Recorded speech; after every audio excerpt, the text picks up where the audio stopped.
A warning for motorcyclists. It's a dangerous road really for every driver. Why one stretch of stony trail is a cause for concern. Plus, advanced voting starts in a southern Alberta by-election.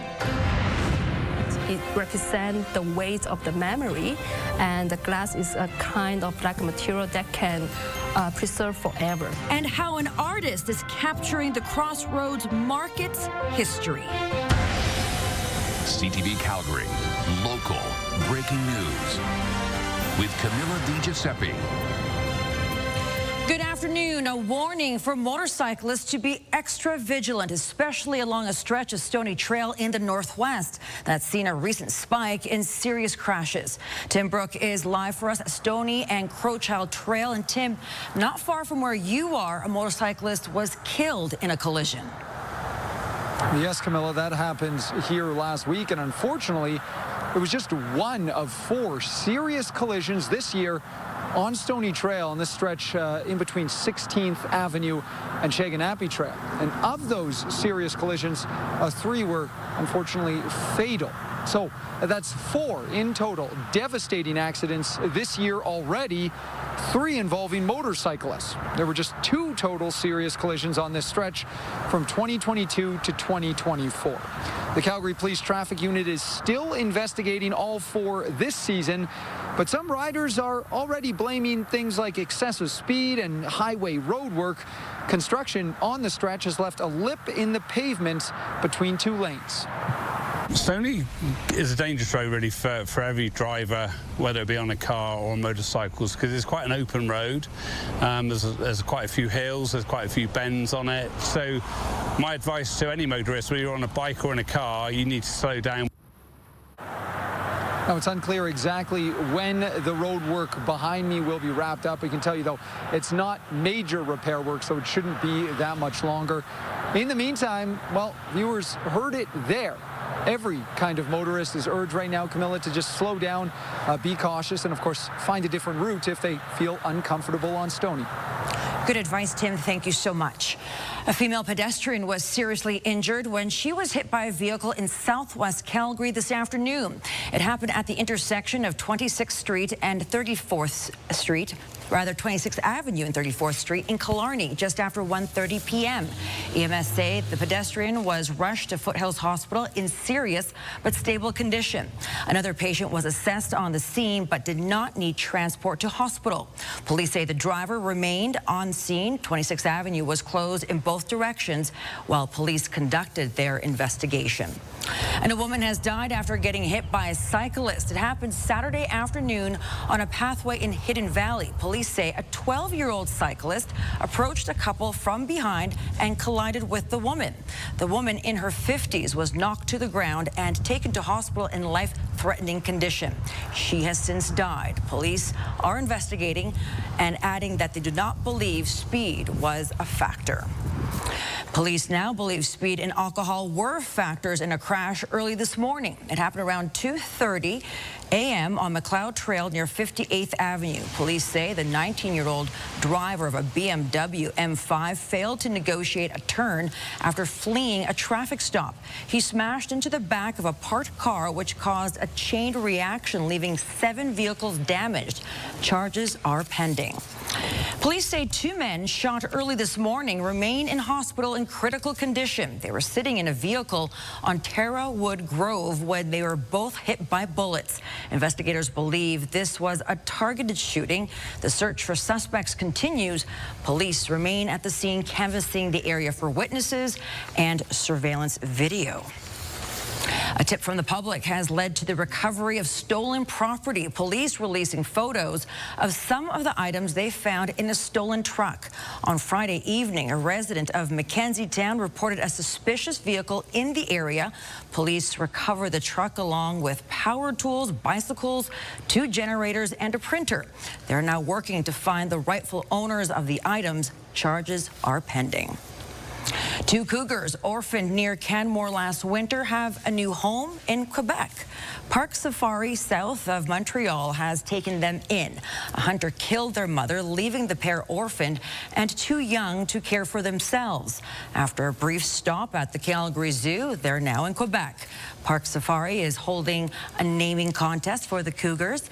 It's on the park's website.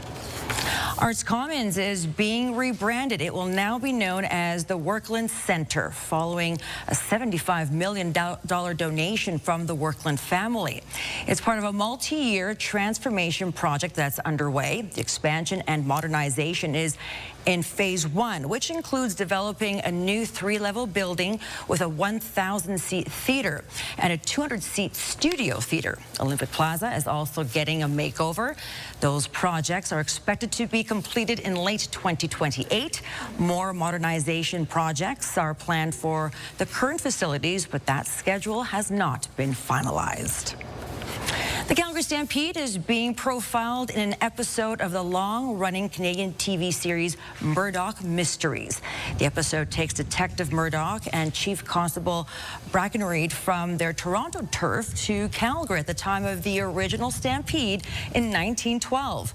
The production of the long-running Canadian series comes during a slower year for Alberta's film and TV industry, partly due to lucrative tax breaks in other areas, including Europe. And while some of the crew is from Toronto, there are more than 80 local union workers, including grips, script supervisors, and costume staff.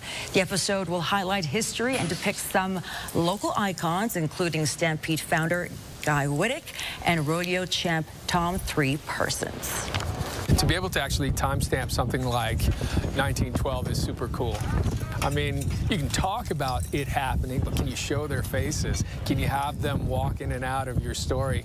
It's an absolute thrill to be able to do it and to be involved. The 3-day production took place at Bar and Ranch in Turner Valley. The Calgary Stampede episode is scheduled to air in January. Look at that beautiful weather that they got to film in. Lucky for them. Lucky for them. Might be a different story right now. They've probably had to keep a pretty close eye on the weather because it's been so variable for some parts of the province throughout today. Your forecast showing right now 16 degrees outside. We do have some strong winds out of the northwest currently, 56 kilometers an hour. That's the strongest winds we've seen so far today out of the airport. Now, when we take a look at our radar satellite here, showing scattered conditions still, but the storm definitely dissipating. Very massive system that was over Alberta that's now tracking into Saskatchewan. So when we look at the next 24 hours here, should calm down overnight with just a few clouds. Sunny start to the morning and then those building clouds in the afternoon. But that sunshine is making a comeback for the weekend. Your 24-hour forecast brought to you by 5th Avenue Volkswagen, where you can win your ride. See dealer for details or visit 5thAvVW.com. Thank you very much, Gina. It was viewed as an historic win in the LGBTQ community. Just ahead, why a temporary court injunction of the province's transgender healthcare law is in the UCP government's sights. And what's prompting a warning for one of 3 beaches at Chestermere Lake. And if you have a news tip, text us at 10400.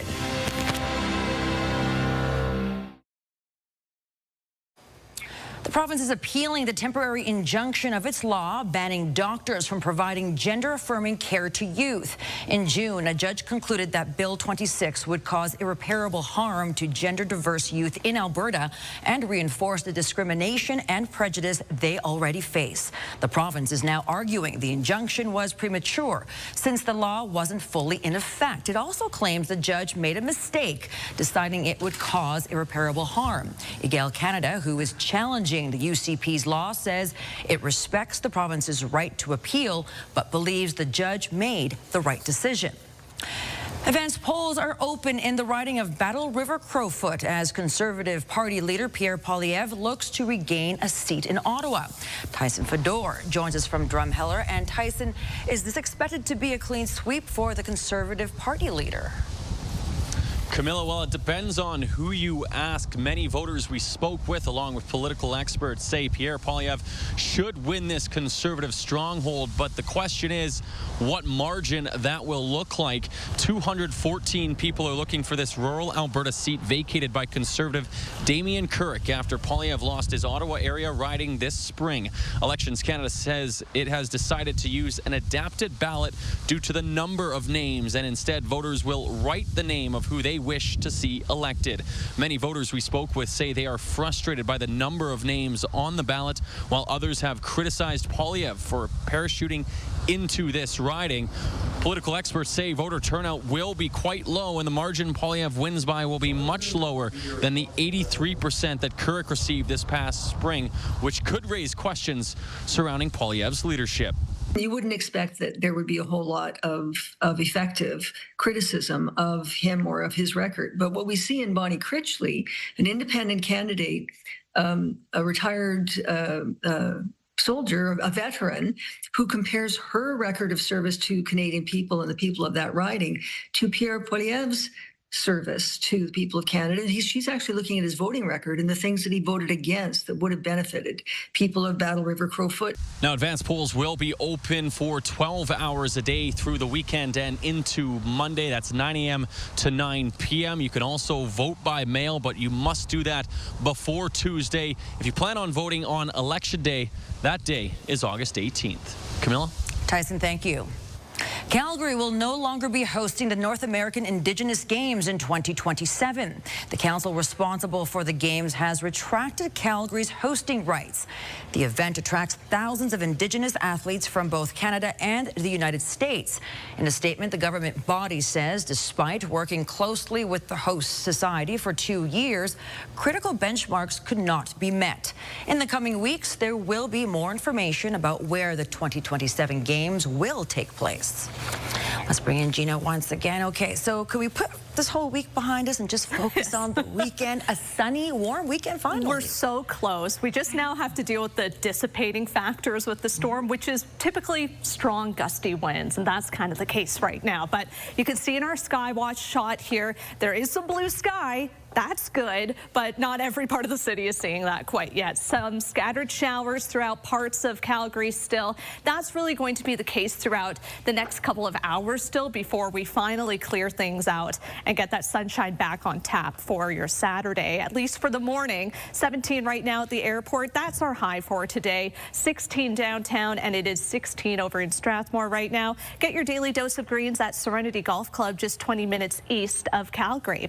Temperatures around the province really were chilled today because of that system that's been over the province for about the last 24 hours here. So 15 in Lethbridge right now, 17 in Medicine Hat. Drumheller a little bit warmer at 20 currently. And then we see in the central part of the province some gradually warming temperatures too. Ironically, the more north you go, the warmer it gets. And you can see that on the contour on the map as well. There's some warm air moving in. We just have to get this system out of here. But we still are dealing with a couple of watches and warnings throughout parts of the province. That includes that funnel cloud advisory you're seeing in the gray there, because this system still swirling and developing in parts of Alberta still, but most of it's to the east of us. Here in Calgary, again, we're just dealing with the remnants, the outer tail of that system. For your rainfall totals, though, we did see 14 millimeters at the Calgary airport from the rain event over the last 24 hours here. About 12 in Springbank and just 2 millimeters for Banff. So you can see the system was variable throughout the province here.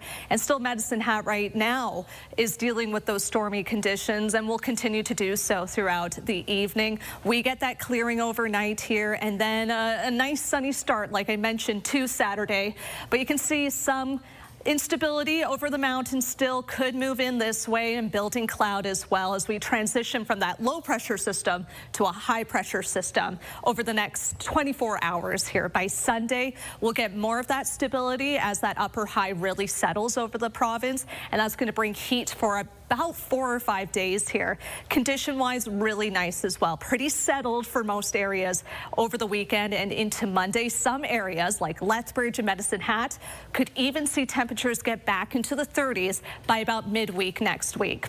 We won't get that warm, but we're still going to trend above seasonal starting on Sunday. The normal high for this time of year is 23 degrees. We're going to boost that up to 26 degrees on Sunday and Monday, holding on to some nice highs until Tuesday. Then you can see a bit of a breakdown come Wednesday, where more instability will work its way back into the forecast.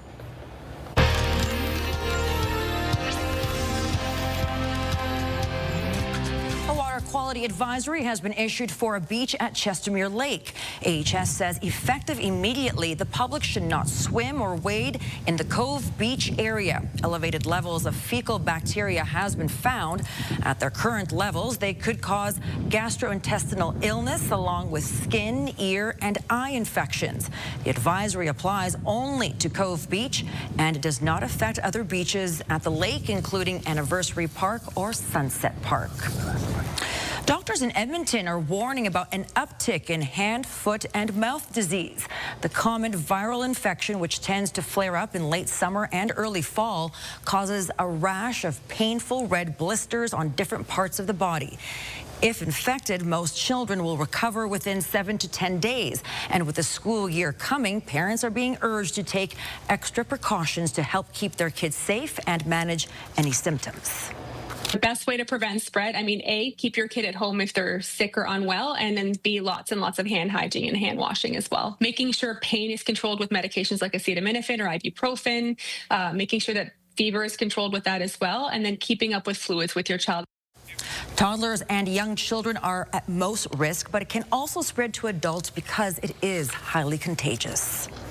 Calgary Transit riders will be experiencing a new way of getting around. Why the city says taking their bus fleet electric is offering more for less.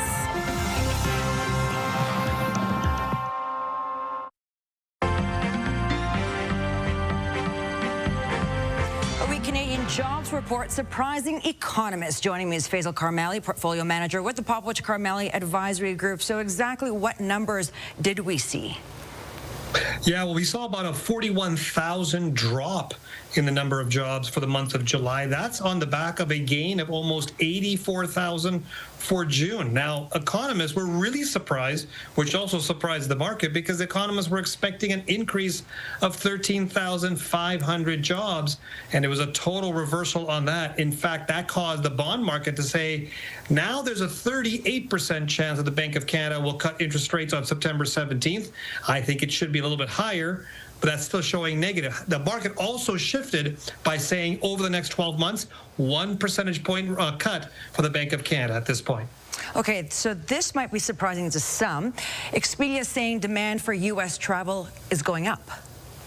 This morning, Expedia came out with their earnings, fantastic numbers coming overall, and they said optimism for the demand for U.S. travel is up as well, which surprised a lot of us here in the office, as well as we're hearing from Canadians that now they don't want to go down south, they'll rather go somewhere else, and that was quite surprising. However, Expedia is a global company, and they are seeing the demand go up from around the world. Maybe not from Canada, but from around the world. In fact, Marriott and Airbnb have confirmed those numbers as well. They're seeing an uptick in travel demand in the U.S. happening now as well. All right, that is super interesting indeed. Faisal, thank you so much. Have a great weekend. Calgary Transit is expanding its bus fleet with more than 100 new electric buses. The city says it's time to retire aging vehicles and focus even more on reliable service.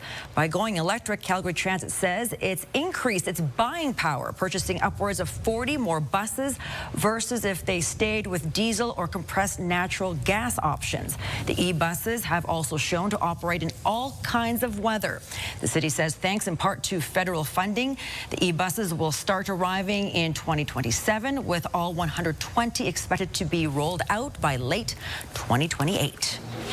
Airdrie will soon have a collision reporting center. Drivers involved in less serious crashes will have to go there to have photos taken of the damage and file a report.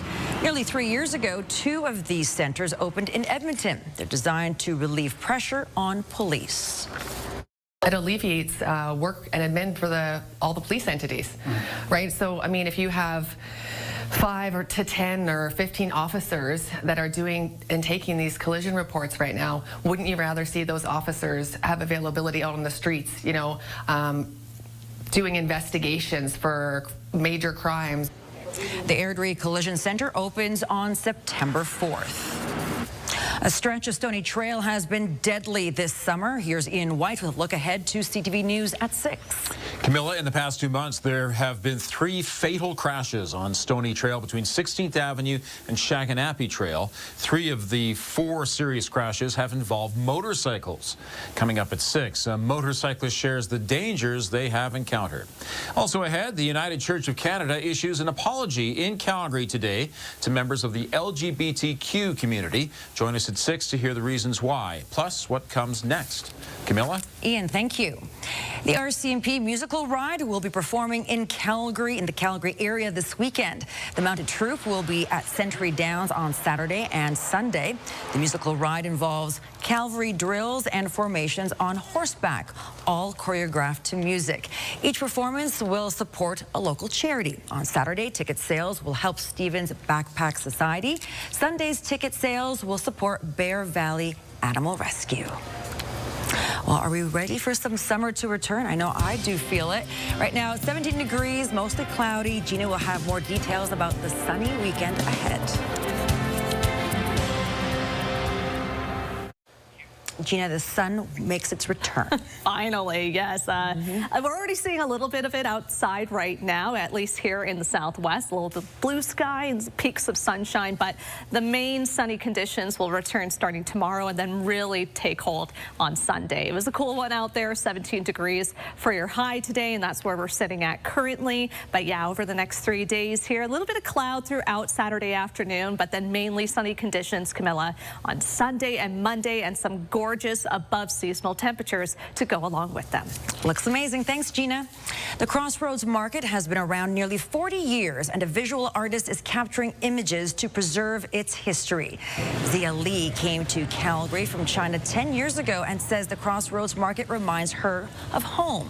She's an artist in residence at the Alberta Society of Artists on the market's second floor. Lee has taken pictures of some of the more obscure areas. Her pictures are on glass and mounted in such a way that their shadows become part of the exhibit. She also developed them using a technique which produces a blue image and will preserve them for a long time. And normally people will do it on the paper and the fabric, but I do the cyanotype on the glass panel instead, because the glass panel, it has the weight. It represents the weight of the memory, and the glass is a kind of like material that can preserve forever. On August 23rd, the gallery is hosting an open house to see the completed exhibition. Again, with the great weather this weekend, the Crossroads Market is a great place to visit. Thank you so much for joining us. Now here's the early edition of the CTV National News.